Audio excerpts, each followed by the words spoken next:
السلام علیکم ورحمۃ اللہ وبرکاتہ۔ الحمدللہ رب العالمین، الصلاۃ والسلام علی سید المرسلین وعلی آلہ وصحابہ الطاہرین، اما بعد فاعوذ باللہ من الشیطان الرجیم، بسم اللہ الرحمن الرحیم۔ قل هل يستوي الذين يعلمون والذين لا يعلمون، صدق اللہ العظیم وصدق رسولہ النبی الکریم، ونحن على ذلك والشاہدین والشاکرین والحمد للہ رب العالمین۔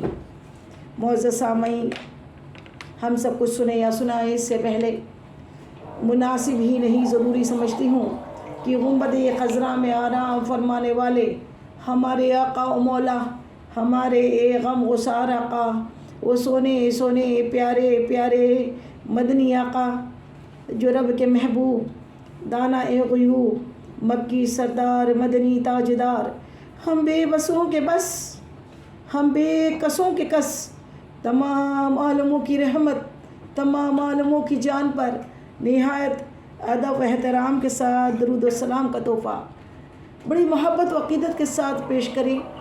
پڑھیے الصلاۃ والسلام علیک یا رسول اللہ، الصلاۃ والسلام علیک یا حبیب اللہ، الصلاۃ والسلام علیک یا نبی اللہ، وعلی آلک واصحابک یا نور اللہ صلی اللہ تعالیٰ علیہ وسلم۔ اور دوسری مرتبہ پھر عشق میں ڈوب کے آقا کی بارگاہ میں درود کا نذرانہ بڑی محبت کے ساتھ پیش کر دیجئے۔ پڑھیے اللہم صلی علی سیدنا شفیعنا حبیبنا مولانا محمد وعلی آل سیدنا مولانا محمد بارک وسلم، صلاۃ والسلام علیک یا رسول اللہ صلی اللہ تعالیٰ علیہ وسلم۔ اور تیسری مرتبہ پھر عشق میں ڈوب کے آقا کی بارگاہ میں بڑے ادب و محبت کے ساتھ درود پاک کا نذرانہ پیش کر دیجئے۔ پڑھیے اللہ رب محمد صلی اللہ علیہ وسلم، نحن عباد محمد صلی اللہ علیہ وسلم صلی اللہ تعالیٰ علیہ وسلم۔ معزز سامعین، آج کا ٹاپک ہم نے فضائل علم و علماء دین، یہ ٹاپک چنا ہے آج کا موضوع۔ ابھی جس آیہ کریمہ کی تلاوت کا ہم نے شرف حاصل کیا وہ سورہ زمر کی آیت نمبر 9 ہے، جس میں رب قدیر تمام تعریفیں اس اللہ عز و جل کو ہے جو ساری کائنات کا، سارے عالموں کا، سارے نبیوں کا، سارے ولیوں کا، تمام حجر کا، شجر کا، تمام زمین و آسمان ستاروں کا، تمام درختوں، پہاڑوں، پیڑ پتوں کا جو خالق و مالک ہے، اس خالق و مالک کی روشن کتاب قرآن پاک کے اندر اللہ رب العزت سورہ زمر میں اللہ تعالیٰ قرآن آیت نمبر 9 میں اللہ تعالیٰ ارشاد فرماتا ہے، اور ارشاد خود فرما رہا ہے لیکن فرما رہا ہے اپنے حبیب سے، قل، اے محبوب کہہ دیجئے، قل یعنی کہہ دیجئے، قل کا مطلب کہہ دیجئے، کیا آپ فرما دیجئے، یعنی کلام اللہ کا اور زبان اللہ کے محبوب کی۔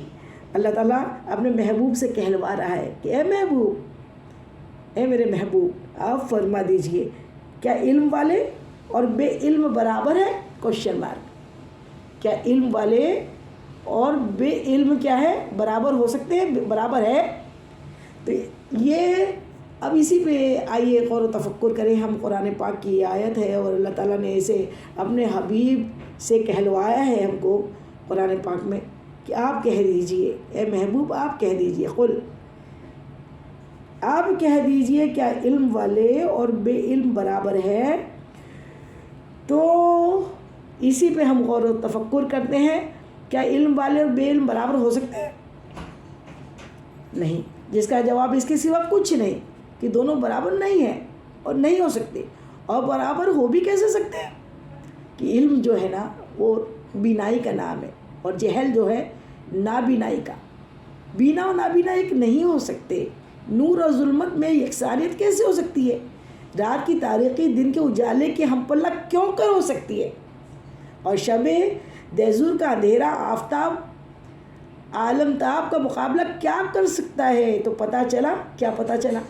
کہ علم نور ہے۔ علم کیا ہے؟ نور ہے۔ اور جہل جو ہے، جہل کیا ہے؟ وہ تاریکی ہے، اندھیرا ہے۔ علم نور اور جہل اندھیرا ہے، اور ان دونوں میں برابری نہیں ہے۔ تو علم والے اور جہل کیسے برابر ہو سکتے؟ دونوں برابر ہو ہی نہیں سکتے۔ ان دونوں میں برابری نہیں، اللہ تعالیٰ نے خود فرمایا۔ جبکہ حجت الوداع میں حضور پرنور مصطفیٰ جان رحمت نے اپنے آخری خطبے میں ارشاد فرمایا کہ نہ کسی عربی کو عجمی پہ، نہ کسی عجمی کو عربی پہ، نہ کسی گورے کو کالے پہ، نہ کسی کالے کو گورے پہ، نہ کسی دولت مند کو کسی غریب پہ، نہ کسی غریب کو دولت مند پہ، کسی نہ آقا کو بادشاہ پہ، نہ بادشاہ کو آقا پہ کوئی فوقیت نہیں۔ کوئی اللہ کے نزدیک کوئی بڑا نہیں ہے سوائے اس کے کہ تقوی والا ہو۔ ادھر اللہ تعالیٰ قرآن میں، ادھر آقا فرما دے رہے ہیں سب برابر ہے، برابر نہیں، فوقیت نہیں ہے، صرف کوئی بڑا اور چھوٹا نہیں ہے۔ ایک ہی صف میں کھڑے ہو گئے محمود و ایاز، نہ کوئی بندہ رہا نہ کوئی بندہ نواز۔ تو جو ایک ہمارے اسلام، اتنا خوبصورت مذہب ہے ہمارا کہ جس میں ہم سب کو، چاہے مسجد میں جو پہلے پہنچ جاتا ہے وہ پہلے صف میں ہوتا ہے، چاہے وہ بادشاہ ہو چاہے فقیر ہو۔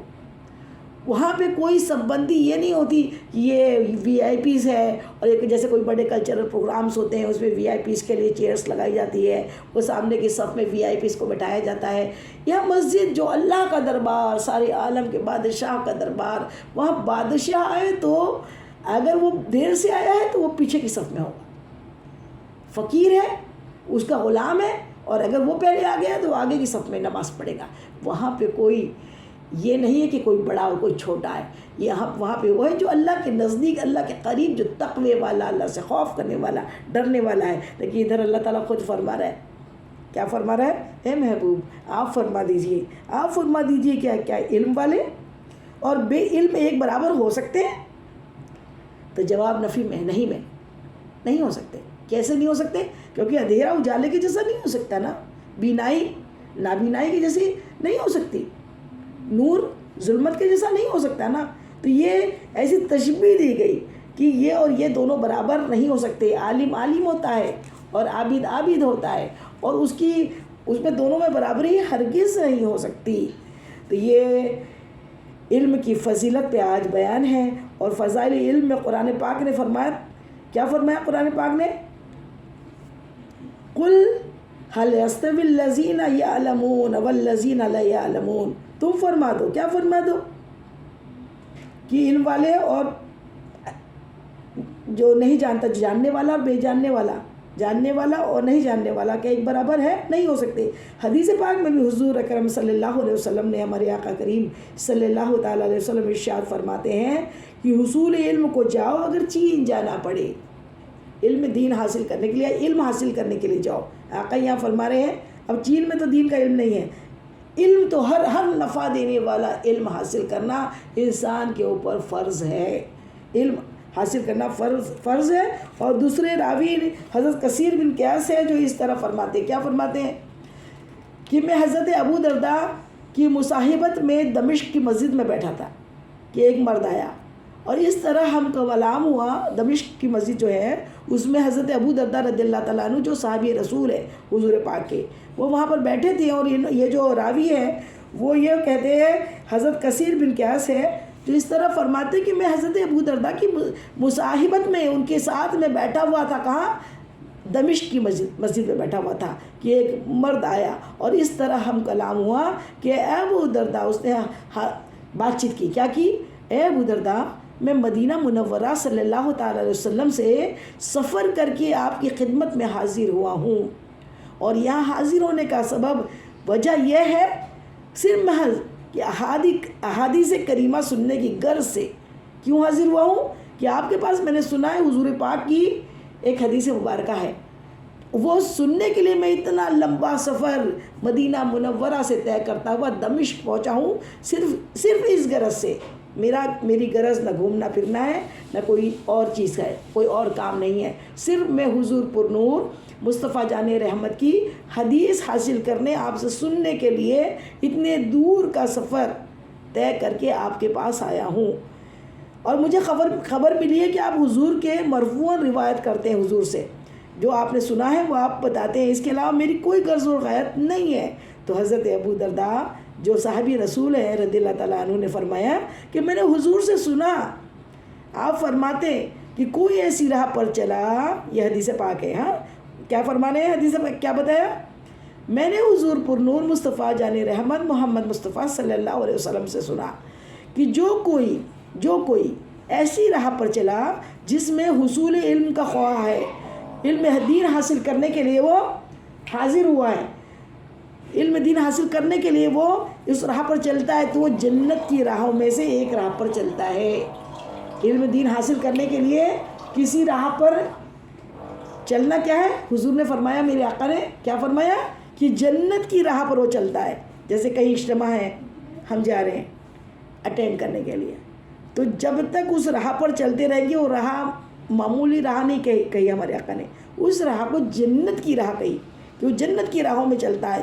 اور فرشتے اپنے مقدس پروں سے، فرشتے کیا کرتے ہیں، اپنے مقدس پروں کو طالب علم کی رضا کے لیے بچھا دیتے ہیں۔ جیسے کوئی وی آئی پی آتا ہے، کوئی راشٹرپتی آتا ہے، پریزیڈنٹ، پرائم منسٹر کسی دوسرے ملک کا، تو اس کے لیے کیا کیا جاتا ہے، بڑے دور تک اس کے لیے ریڈ کارپیٹس بچھائے جاتے ہیں، اس کی عزت افزائی کے لیے، اس کے آنر کے لیے، آنریبل پرسن کے لیے۔ تو یہ دنیا کا اصول ہے کہ اس کے لیے ریڈ کارپیٹس کے پاؤں کے نیچے بچھائے جاتے ہیں، لیکن ہمارے اسلام میں الحمدللہ کس قدر عزت دی گئی ہے طالب علم کو کہ وہ علم کی طلب میں، حضور پاک فرماتے ہیں جب وہ اپنے گھر سے نکلتا ہے تو جنت کی راہ پر چلتا ہے، اور فرشتے اپنے مقدس پروں کو اس کے قدموں تلے دور تک، جب تک وہ پہنچ نہیں جاتا، وہ فرشتوں کے پروں پر پیر رکھتا ہوا چلتا ہے۔ سبحان اللہ سبحان اللہ، اس کے لیے وہ بچھا دیتے ہیں۔ اور فرمایا عالم کے لیے ہر وہ چیز، حدیث پاک ہے، ہاں میرے آقا فرماتے ہیں عالم کے لیے ہر وہ چیز جو زمین اور آسمان میں ہے استغفار کرتی ہے، یہاں تک کہ مچھلیاں بھی پانی کے اندر رہ کر عالم دین کے لیے اور طالب علم کے لیے مغفرت کی دعا کیا کرتی ہے۔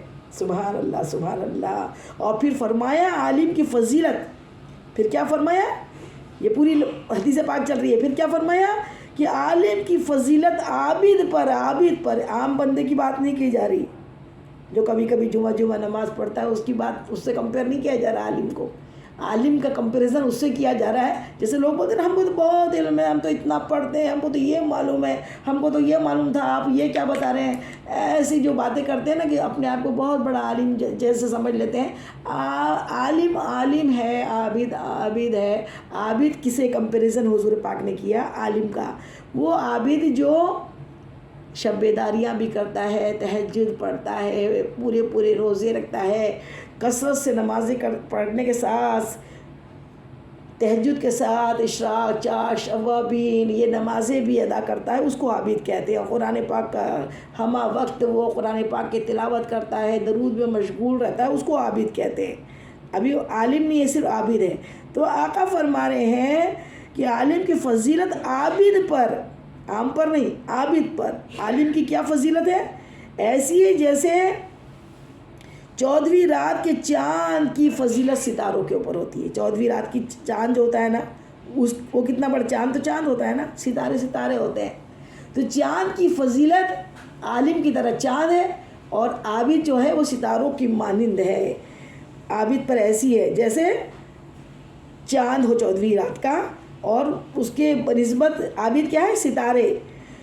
اور پھر آگے آقا ارشاد فرماتے ہیں کہ فضیلت ستاروں پر علماء انبیاء کے کون ہے، وارث ہے۔ علماء کرام، علماء کیا ہے، عالم کی جمع ہے، عالم کی جمع کیا ہے، علماء کرام بولتے ہیں نا، تو علماء جو ہے یہ کون ہے، انبیاء علیہ السلام کی، اللہ کے پیغمبروں کی، نبیوں کے کون ہے، وارث ہے۔ انبیاء نہ وراثت میں دھن دولت چھوڑتے ہیں، وراثت میں دنیا نہیں چھوڑتے، نہ درہم نہ کوئی مال، بلکہ وراثت میں وہ علم چھوڑتے ہیں۔ اللہ کے نبی کیا چھوڑتے ہیں، علم چھوڑتے ہیں اپنی وراثت میں۔ تو جو علم حاصل کرے اسے زیادہ، جو جتنا علم حاصل کرتا ہے جو عالم، اس کو نبیوں کا اتنا وارث وہ بن جاتا ہے، نبیوں کے وراثت میں اس کو اتنی مل جاتی ہے، اسے زیادہ سے زیادہ حصہ ہے۔ اس لیے کوشش یہ ہونی چاہیے کہ وہ زیادہ سے زیادہ حصہ اس نے لینا چاہیے۔ یہ مشکات کی حدیث پاک ہے، اور یوں ہی سرکار مدینہ صلی اللہ تعالیٰ علیہ وسلم کا فرمان علی شان ہے۔ کیا فرماتے ہیں میرے آقا کہ جو شخص طلب علم کے لیے گھر سے نکلا تو جب تک واپس نہ ہو، جب تک وہ علم کی طلب میں گھر سے نکلا ہے، کہیں اس کو مجلس اٹینڈ کرنی ہے، کہیں کچھ وہ حدیث پاک سیکھنے جا رہا ہے، قرآن پاک کو پڑھنا سیکھنے جا رہا ہے، تو علم حاصل کرنے کے لیے نکلا گھر سے، جب تک واپس نہ ہو جائے اللہ کی راہ میں ہے۔ سبحان اللہ سبحان اللہ۔ اتنی دیر کیا لکھتے ہیں فرشتے اس کو؟ اللہ کی راہ میں لکھتے ہیں۔ ان دونوں احادیث طیبہ سے کیا معلوم ہوا کہ علم حاصل کرنے کے لیے سفر کرنا بزرگان دین کی سنت ہے، اور وہ نفوس قدسیہ اس زمانے میں علم حاصل کرنے کے لیے سفر کرتے تھے۔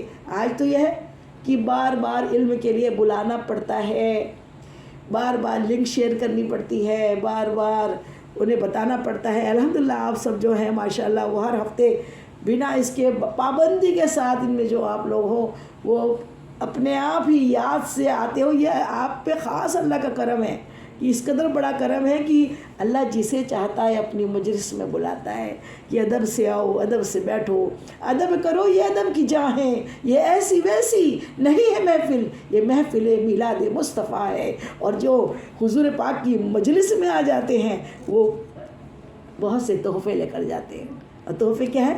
زندگیاں ان کی سنور جاتی ہے، نکھر جاتی ہے، اور زندگیاں ان کی بڑی خوبصورت ہو جاتی ہے۔ جو علم سے آراستہ ہو جاتے ہیں نا، علم ایسا زیور ہے جو بندے کو سجا دیتا ہے، دوسروں میں ممتاز کر دیتا ہے۔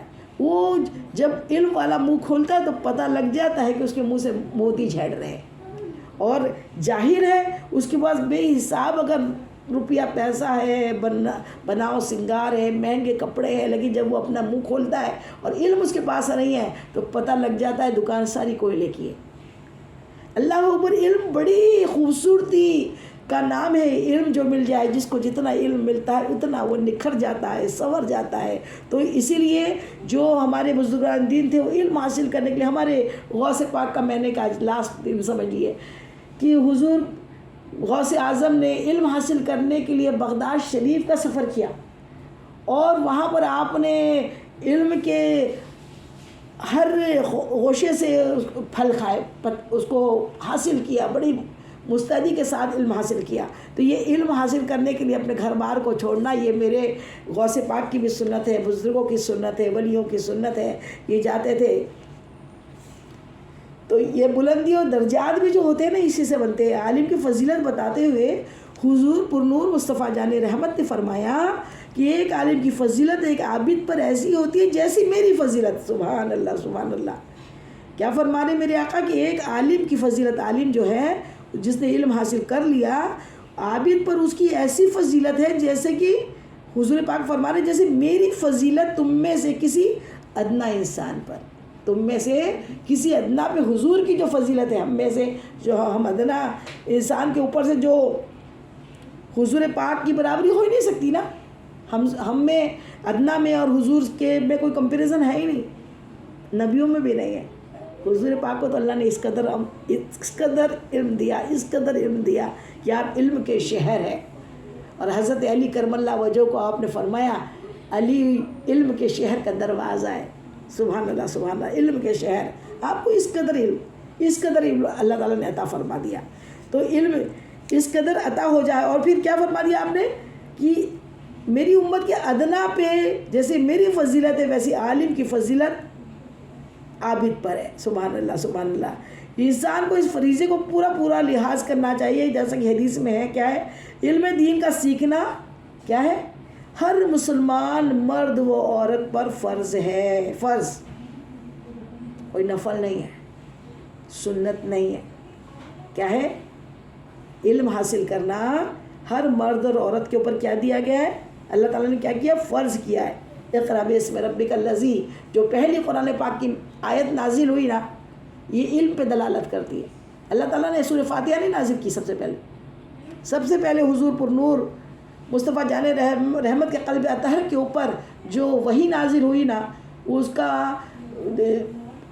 اس میں اللہ تعالیٰ کے نے یہی فرمایا پڑھیے، علم کی دلالت، اقرأ باسم ربک الذی، پڑھو اپنے رب کے حکم سے، سبحان اللہ۔ تو یہ علم کی اتنی بڑی فضیلت ہے۔ تو علم حاصل کرنا کیا ہے؟ ہر مسلمان مرد اور عورت پر فرض ہے، کیونکہ رمزگاہ حیات میں ہر قدم پر علم کی اشد ضرورت پڑتی ہے، یہاں تک کہ سادی شراجی پکار اٹھے کہ بے علم نہ توا خدا را شناخت، خدا را نہ شناخت۔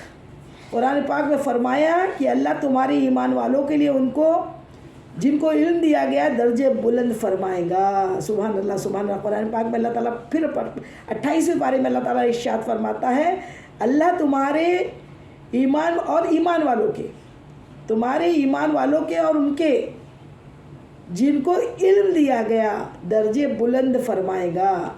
کب؟ حشر کے دن اللہ تعالیٰ ایمان والوں کے، جس کا پکا کامل ایمان ہوگا اور جس نے علم حاصل کیا ہوگا، ان کے درجات حشر کے دن بلند کیے جائیں گے۔ اللہ کو تمہارے کاموں کی خبر ہے، اللہ تعالیٰ فرماتا ہے۔ اور قرآن پاک میں حضور اکرم صلی اللہ علیہ وسلم کو حکم خداوندی ملا ہے، کیا ملا؟ کہ آپ زیادتی علم کی دعا کریں اور فرمائیں، رب زدنی علما، رب زدنی علما، رب زدنی علما، اے میرے رب مجھے علم زیادہ دے۔ دوسری آیت کریمہ میں فرمایا گیا کہ تمہیں سکھا دے، کیا سکھا دے دیا؟ کہ جو کچھ تم جانتے ہو اور آپ پر خدا کا بڑا فضل ہے، کیا فرمایا؟ اور تمہیں سکھا دیا، اور تمہیں کیا سکھا دیا؟ جو کچھ تم نہ جانتے تھے اور آپ پر خدا کا بڑا فضل ہے، سب اللہ تعالیٰ کا۔ حضور پاک کا علم ذاتی نہیں، عطائی ہے، اور اللہ کا علم کیا ہے؟ ذاتی ہے، خود ذاتی علم اللہ کا ہے۔ اس آیت میں بتایا گیا کہ اللہ تعالیٰ نے اپنے حبیب مصطفیٰ جان رحمت کو تمام کائنات کے علوم عطا فرمائے، تمام کائنات کے علوم۔ آج جو طب نبوی میں حضور پاک نے جو میڈیسنس بتائی ہے نا، یہ سائنس تو اب پروو کر رہا ہے۔ حضور پاک نے پوری گیلیکسی کے بارے میں، پوری حجر شجر کے بارے میں، تمام چوپایوں کے بارے میں، تمام درختوں کے بارے میں جو سوال آپ سے ہوتا، آپ نے اتنی باریک چیزیں ہمیں پڑھائی ہے کہ شاید کسی بھی مذہب میں یہ کانسیپٹ ہی نہیں ہے۔ ہمیں سوتے سے لے کے جاگنے تک ہماری زندگی کے ہر شعبے میں ہمیں دعائیں سکھائی حضور پاک نے، کہ کب کیا کرنا ہے یہ بتایا، کس طرح سونا ہے، کس طرح ہارٹ اچھا رہے گا، کس طریقے سے نیند لینی چاہیے، کس طریقے سے کروٹ لینی چاہیے، کس طریقے سے بیت الخلاء میں کون سا پیر رکھنا چاہیے۔ یہ ساری چیزیں حضور پاک کو علم اس قدر، اور وہ آج سائنس اس پہ ریسرچ کر رہا ہے کہ ہاں یہ ایسا صحیح ہے۔ ہمیں سائنس سے کیا، ہمیں تو حضور پاک نے جو سکھا دیا وہ ہمارے لیے سر آنکھوں کے اوپر ہے، سبحان اللہ سبحان اللہ۔ تو حضور پاک نے ہمیں سب کچھ سکھایا کہ، اور ایک جگہ آپ ارشاد فرماتے ہیں، کیا فرماتے ہیں؟ کہ آپ کو اس کتاب و حکمت کے اسرار و حقائق پر آپ کو مطلع کیا، تو اس آیت میں علم کو فضل الہی بتایا گیا۔ بے شک یہ اللہ کا فضل ہے، جس کو جتنا عطا کرتا ہے اللہ تعالیٰ، فضل الہی۔ اور کیوں نہ ہو کہ عالم دین کا چہرہ دیکھنا، اس کی زیارت کرنا عبادت بتایا گیا ہے۔ عالم دین کا دیدار کرنا، اس کا چہرے پہ نظر کرنا، یہ بھی کیا ہے؟ عبادت ہے۔ عالم کو سلام کرنا 1000 سال کی عبادت سے بہتر لکھا گیا ہے۔ عالم کو سلام کرنا کیا ہے؟ 1000 سال، 1000 سال، سبحان اللہ سبحان اللہ، 1000 سال کی عبادت سے بھی بہتر ہے۔ عالم دین 70,000 عبادت گزاروں سے بہتر ہے۔ اللہ اکبر، سبحان اللہ سبحان اللہ۔ کیا ہے؟ عالم دین کی فضیلت کتنی ہے کہ وہ 70,000 عبادت گزاروں سے بھی بہتر ہوتا ہے، سبحان اللہ سبحان اللہ۔ عالم کی، اور لیکن عالم کی افسوس کی بات ہے کہ کسی محفل میں عالم آتا ہے تو اس کی رسپیکٹ کو نہیں اٹھتے۔ کوئی IAS آ جائے، کوئی منسٹر آ جائے، کوئی ڈاکٹر آ جائے، اس کے لیے پوری محفل بڑی بادب اڑ جائیں گی، کھڑے ہو جائیں گے۔ لیکن عالم دین جس کو سلام کرنا 1000 سال کی عبادت سے بھی بہتر ہے، سبحان اللہ سبحان اللہ۔ اس کا ادب اللہ اکبر ہمارے معاشرے میں ختم ہوتا جا رہا ہے۔ عالم دین 70,000 عبادت گزاروں سے بھی بہتر ہوتا ہے، 70,000 کمپیریزن دیکھیے۔ اور عالم کی زیارت دیدار انبیاء کی طرح ہوتی ہے۔ عالم کی زیارت کیسی ہوتی ہے؟ جس طریقے سے نبیوں کی دیدار ہوتا ہے، اس طریقے سے عالم کی زیارت کرنے کا ثواب ملتا ہے۔ اور عالم سے مصافحہ کرنا کیسا ہے؟ عالم سے مصافحہ کرنا سرکار مصطفیٰ جان رحمت سے مصافحہ کرنے کے جیسا ہے. سبحان اللہ سبحان اللہ. طالب علم دین کو رحمت ڈھانک لیتی ہے. فرشتے اپنے پروں سے ڈھانک لیتے ہیں رحمت کا فرشتے. اللہ تعالیٰ جس کے ساتھ، پھر ایک حدیث پاک ہے اللہ تعالیٰ ارشاد فرماتا ہے کہ اللہ تعالیٰ، حضور پاک ارشاد فرماتے ہیں کہ اللہ تعالیٰ جس بندے کی بھلائی کا ارادہ کرتا ہے، اللہ کو جس بندے پہ پیار آ جاتا ہے نا، اس کی بھلائی کا ارادہ اللہ تعالیٰ جب کر لیتا ہے نا، تو اس کو غیبی طریقے سے علم دین سے مالا مال فرما دیتا ہے. اس کو علم لدونی بھی عطا فرما دیتا ہے اور اس کو دین کا فقیہ اور عالم بنا دیتا ہے. سبحان اللہ سبحان اللہ. اور عالم صاحب علم اللہ تعالیٰ کی خوشنودی حاصل کرتا رہتا ہے. اللہ تعالیٰ خوش ہوتا ہے تبھی تو اسے علم دیتا ہے. پھر علم دین سرکار مدینہ کی کیا ہے؟ میراث ہے. طلب علم کی راہ میں موت شہادت ہے. جیسے ہم علم حاصل کر رہے ہیں، جیسے ہم ابھی سب علم حاصل کرنے کے لیے یہاں بیٹھے ہیں، ابھی علم سکھاتے اور سیکھتے میں اگر کسی کو موت آ جائے تو وہ موت سادی موت نہیں ہوگی، وہ موت شہادت کہلائے گی. علم حاصل کرنے میں اگر موت آ جائے اور علم سکھانے میں اگر موت آ جائے تو کیا ہے؟ وہ شہید کہلائے گا. شہادت کی موت اس کو حدیث پاک میں آئی ہے. اور جب کوئی طالب علم دین کسی گاؤں سے گزرتا ہے تو کیا ہوتا ہے معلوم ہے؟ جب وہ یہ بھی حدیث پاک ہے کہ جب کوئی طالب علم کسی طلب کرنے والا ہی کسی گاؤں سے ہے کہ عالم دین جب گاؤں سے گزرتا ہے تو اللہ تعالیٰ وہاں کے قبرستان سے، عالم کے گزرنے سے وہاں کے قبرستان سے 40 دن کے لیے عذاب قبر اٹھا لیتا ہے. سبحان اللہ سبحان اللہ. اس کے صرف گاؤں سے گزرنے سے، اس گاؤں کا جو قبرستان ہے عالم دین کا، اگر وہاں سے گزر ہوتا ہے تو اس قبرستان سے اللہ تعالیٰ 40 دن کے لیے عذاب قبر اٹھا لیتا ہے. سبحان اللہ سبحان اللہ. تو یہ عالم دین کی فضیلت ہے. علم حضرت ابو ہریرہ رضی اللہ تعالیٰ عنہ سے روایت ہے، آپ راوی ہے کہ آقا نامدار مدنی تاجدار صلی اللہ تعالیٰ علیہ وسلم نے فرمایا ہر چیز کا ستون ہوتا ہے اور اس دین کا ستون علم ہے. سبحان اللہ سبحان اللہ. اس لیے معلوم ہوا کہ زندگی کے ہر شعبے میں جہاں ابھی دین و اسلام کے ہمگیر دامن میں پناہ لینے کی ضرورت ہوگی تو اس قبل دین کے ستون یعنی علم کا دامن تھامنا ہوگا اور علم سے مزین کرنا ہوگا. حضرت حسن بصری کا قول ہے، کیا ہے؟ حضرت حسن بصری کا ایک قول اس بارے میں بہت شاندار ہے کہ علم دین کا صرف ایک باب سیکھ لینا، ایک چھوٹا سا حصہ. حضرت حسن بصری بڑے بلند پائے کے بزرگ ہیں. آپ ارشاد فرماتے ہیں کہ علم دین کا ایک باب، ایک مسئلہ صرف سیکھ لینا، اس پر عمل بھی پیرا ہو جانا، اس پہ عمل بھی شروع کر دینا، دنیا اور مافیہ کی تمام نعمتوں سے افضل ہے. سبحان اللہ سبحان اللہ. ساری نعمتوں سے افضل کیا ہے؟ ایک چیپٹر دین کا، ایک چیپٹر دین کا، ایک باب سیکھ لے. جس نے اس کو سیکھا، ایک جگہ حدیث پاک ہے کہ جس نے رات میں کچھ حصہ علم دین حاصل کر کے پھر سویا، اسے ساری رات عبادت کا ثواب ملتا ہے. ساری رات عبادت کا ثواب اس کے اعمال نامے میں لکھ دیا جاتا ہے. اور جس سے علم کی اہمیت اور رما کی فضیلت صاف عیاں ہو جاتی ہے. خاص کر علم دین کی عظمت جس کے بغیر انسان دنیا و آخرت دونوں میں رسوا ہوتا ہے. علم کے بغیر کیا ہوتا ہے انسان؟ علم نہیں ہے تو رسوائی ہے، اور علم ہے تو عزتیں ہیں. اسی طریقے سے علم حاصل کرنے میں جو علم حاصل کرتا ہے اس کے لیے اللہ تعالیٰ کیا کرتا ہے؟ ایک مقبول حج کا ثواب اس کے اعمال نامے میں لکھ دیتا ہے. مقبول حج، تھوڑی دیر کے لیے علم حاصل کرنے گیا، اس کو ایک مقبول حج کا بھی ثواب ملتا ہے.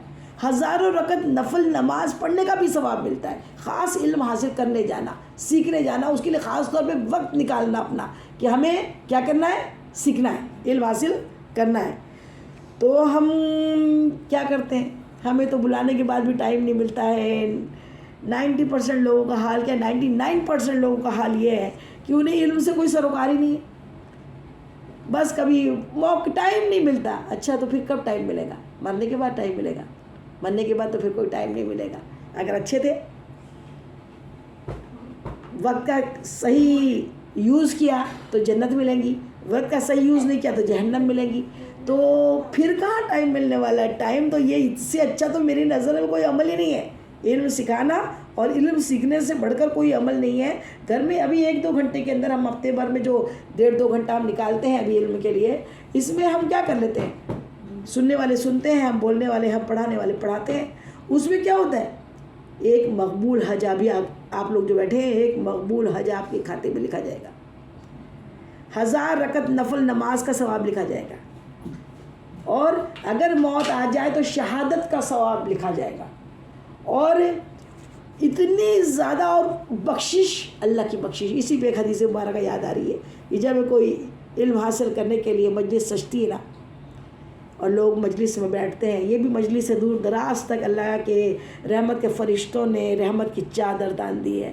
جہاں جہاں آپ لوگ بیٹھے ہو وہاں ادب سے بیٹھا کریں اور بالکل یکسوئی کے ساتھ سنا کریں. یہ نہیں کہ کام کرتے ہوئے اور کپڑے فولڈ کرتے ہوئے یوں اس طریقے سے 2 کام ایک ساتھ. علم بات ہے، علم کی بات ہے. یہ ایسی یوں ہی نہیں گانے بجانے جو ایسی کبھی سن لیا. سننے کے لیے خاص وقت نکالے. انما الاعمال بالنیت. اللہ تعالیٰ ہماری نیتوں کو جانتا ہے کہ بندے نے نیت کے ساتھ اپنا وقت پابندی کے ساتھ نکالا، پھر اللہ تعالیٰ کے فرشتے کیا ہوتے ہیں؟ وہاں پر رحمت کی چادر تان دیتے ہیں. حدیث پاک ہے، رحمت کی چادر تان دیتے ہیں. پھر وہاں پہ علم ہوتا ہے. جیسی مجلس ختم ہوتی ہیں تو وہ رحمت کے کچھ فرشتوں کا گروہ ایسا ہے جو صرف ایسی مجلسیں ڈھونڈتے ہیں کہ کہاں علم سکھایا جا رہا ہے، علم کہاں پہ سکھایا جا رہا ہے، اور بندے وہاں بیٹھ کر کیسے سن رہے ہیں یکسوئی کے ساتھ میں. تو پھر وہاں کیا ہوتا ہے؟ رحمت کے فرشتے اسے کیا کرتے ہیں؟ اس جگہ کو رحمت سے ڈھک دیتے ہیں. اور پھر جیسی بیان شروع ہوتا ہے وہ فرشتے بھی وہاں بیٹھ جاتے ہیں. علم کی مجلس میں فرشتے بھی وہاں بیٹھ جاتے ہیں علم سننے کے لیے، علم کی باتیں سننے کے لیے. جیسی مجلس ختم ہوتی ہے سب اپنے گھروں میں جاتے ہیں. ابھی تو الحمدللہ ہم گھروں میں بیٹھ کے سن رہے ہیں. اپنے گھروں کے کاموں میں جب پھر بزی ہو جائیں گے تو فرشتے کیا کریں گے؟ فرشتوں کا کام ختم، وہ اب اپنا کام سمیٹ کے وہ کہاں جائیں گے؟ آسمان پہ چڑھیں گے. جیسے ہی وہ آسمان پہ چڑھتے ہیں تو پھر اللہ رب العزت تو سب کچھ جانتا ہے. بندہ بھی کیا کر رہا ہے، کیا سوچ رہا ہے، کیا سب کچھ اس کو معلوم ہے. وہ باخبر ہے، بے خبر نہیں ہے. وہ حی القیوم ہے، زندہ و سلامت ہے. اسے نہ نیند آتی ہے نہ اونگ آتی ہے. وہ سب کچھ جانتا ہے، لیکن ہم سے محبت کرتا ہے. تو اسی لیے فرشتوں سے پوچھتا ہے. کیا پوچھتا ہے؟ اسے معلوم ہے ہم کیا کر رہے ہیں، لیکن پھر بھی پوچھتا ہے فرشتوں سے. اے فرشتوں کہاں سے آ رہے ہو؟ فرشتے عرض کرتے ہیں مولا ہم ایک علم دین کی مجلس سے آ رہے ہیں. اللہ تعالیٰ ارشاد فرماتا ہے اچھا تو وہ وہاں کیا کر رہے تھے؟ اللہ تعالیٰ تیری بڑائی بیان کر رہے تھے، تیرا ذکر کر رہے تھے اور دین کی باتیں کر رہے تھے. اللہ تعالیٰ ارشاد فرماتا ہے کیا ان میں سے کسی نے مجھ کو دیکھا ہے؟ اے فرشتوں بتاؤ اس مجلس میں سے کسی نے مجھ کو دیکھا ہے جو سب بیٹھے تھے وہاں پر؟ کہا نہیں میرے مولا. فرشتے عرض کرتے ہیں ان میں سے کسی نے بھی تجھ کو نہیں دیکھا. فرشتے عرض کرتے ہیں اللہ تعالیٰ ارشاد فرماتا ہے اچھا دیکھ لیتے تو؟ اگر وہ مجھ کو دیکھ لیتے تو پھر کیا کرتے؟ فرشتے عرض کرتے مولا اگر تجھے دیکھ لیتے تو ہمہ وقت تجھے خوش کرنے کے عمل کرتے رہتے، علم دین سیکھتے رہتے، تیرا ذکر کرتے رہتے. اچھا اللہ تعالیٰ ارشاد فرماتا ہے اس کے بعد ہم کیا کرتے؟ دعا مانگتے ہیں نا. یہ یوٹیوب پہ ہم صرف بیان سن سکتے ہیں، دعا میں شامل نہیں ہو سکتے. اسی لیے خاص طور پہ اس مجلس کو اٹینڈ کیا کرے کہ ہم دعا مانگتے ہیں. اور بیان کے بعد تو دعا میں کیا ہوتا ہے؟ دعا میں مانگتے ہیں اے اللہ تعالیٰ جنت الفردوس عطا فرما. اللہ تعالیٰ کو معلوم ہے لیکن پھر بھی پوچھ رہے ہیں